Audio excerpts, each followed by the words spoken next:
Hello guys! Welcome sa ating vlog. So gagawa po tayo ng puto sa bigas. So meron tayong 1 kilong bigas. Huhugasan natin ito ay hindi siya malagkit ng klase.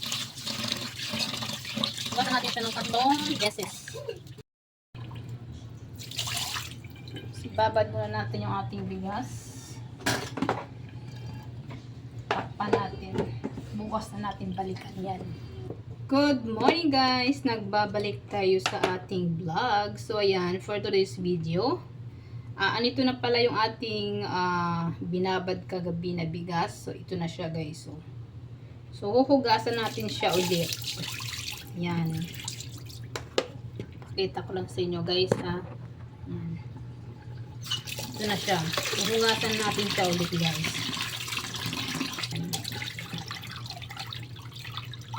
Kailangan nito guys, yung ipaano mo talaga siya, i-drain nyo talaga yung bigas na wala siyang tubig na matitira siyang. Ito na guys yung ating bigas na ni-strain ko siya para matanggal yung mga yung sabaw or tubig pa.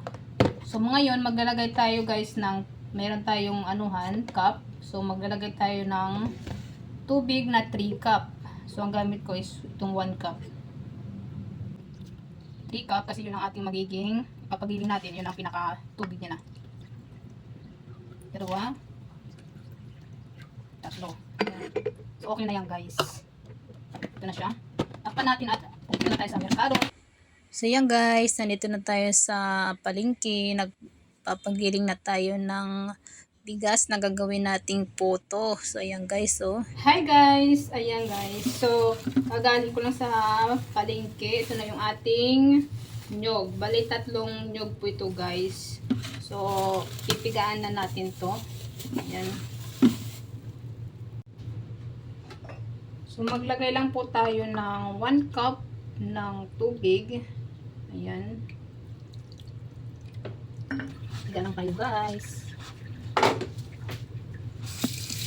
Medyo maliit ang ating lagayan ng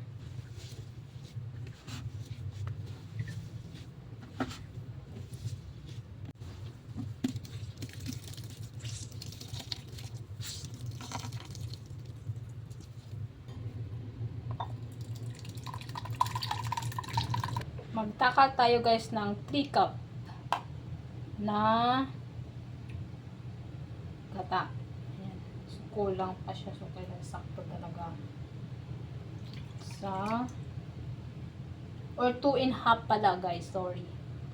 2 in 1 half. 2 in half.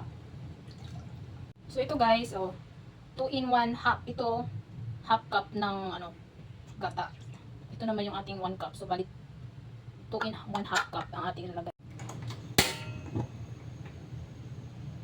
Tapos guys, gaganyan lang natin siya hanggang sa medyo magkaroon siya ng mantika. Yung parang nagmamantika siya. Haluin lang natin siya ng ganito na siya. Pwede na yan. So, papatay na natin yung ating apoy at palalamigin muna natin siya guys. Hello guys, so nakagawa tayo ng ating paglalagyan. So yung mga dahon ng saging, inano ko na siya guys, pinainit ko muna tapos nilagyan ko ng mga ganitong style. So yung tapos na tayo. Next naman hello guys, ayan. So ito na tayo. Ito na yung isasali na natin yung ating giniling na bigas. Ito siya. Ayan. Sumalo natin ng mabuti. Ayan. Ito na yung ating bigas guys na giniling. So, itimplahan natin siya ng asukal. Tansya na lang sa akin guys kasi maglalagay tayo ng 40 tablespoon na baking powder. So, kailangan talaga guys meron tayong mga ganito I-mix lang muna natin siya guys. Ayan.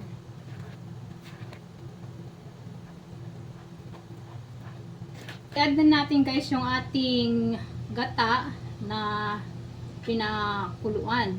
Ayan. So, ilagay natin siya lahat. Malamig na kasi siya guys, kaya pwede natin siyang ilagay. Then, i-mix na po natin siya ulit. Ayan. Ayusin lang natin yung pag-mix nito guys. Nagpakulo na rin pala ako ng ating istimin. Ito na. Bali, mainit na siya guys. Dapat medyo malakas yung ating apoy para maging mabukaka yung ating putong bigas. So, yan lang guys. Pwede natin dito i-transfer yung tapat lang muna siya guys.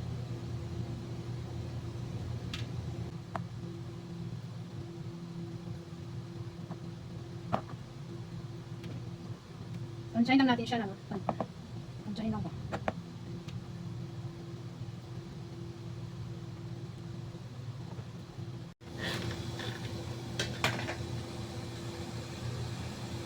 Iluto natin siya ng mga 15 minutes. Ayan na guys. Buksan na. Wow! Ayan na siya guys. Bumabukaka na siya.